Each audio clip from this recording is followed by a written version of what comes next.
I think we all have to go back and think of what it was like right after 9/11. We were all shocked and we were all bewildered. And so you saw the immediate aftermath of 9/11 all about, well, what are we going to do militarily? What are we going to do about other suspects who are out there? How are we going to protect ourselves? All of those sort of immediate responses to dealing with the situation. It's got to be about community partnerships.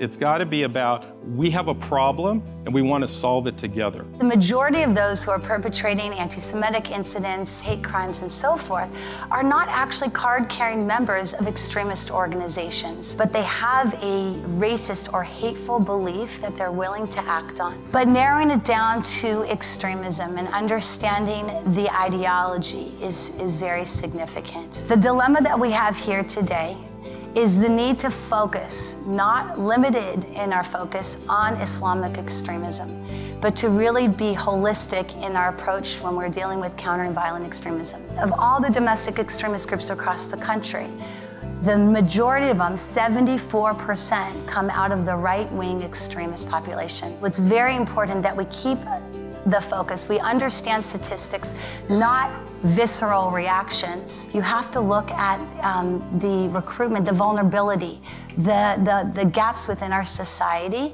that make people act out, that make them feel like the other. Imprecise vocabulary leaches any countering violent extremist effort of its effectiveness. And so the question becomes, how do we characterize that particular matter as domestic terrorism? Whereas it is a criminal offense to provide material support to ISIS or Al-Qaeda, it is not a criminal offense to provide material support to, say, for example, the KKK. Beginning to change people's perceptions starts truly at the grassroots level. Hate and violence aren't specific to any religion, they're not specific to any culture, and in order for us to begin addressing these issues, we need to begin looking at them for what they are. During the time that the travel ban came into effect, you saw New York, Houston, Boston all going through issues of extreme mistrust with government agencies, issues of not being able to have proper communication with their organizations and agencies that they were working with, whereas in Detroit,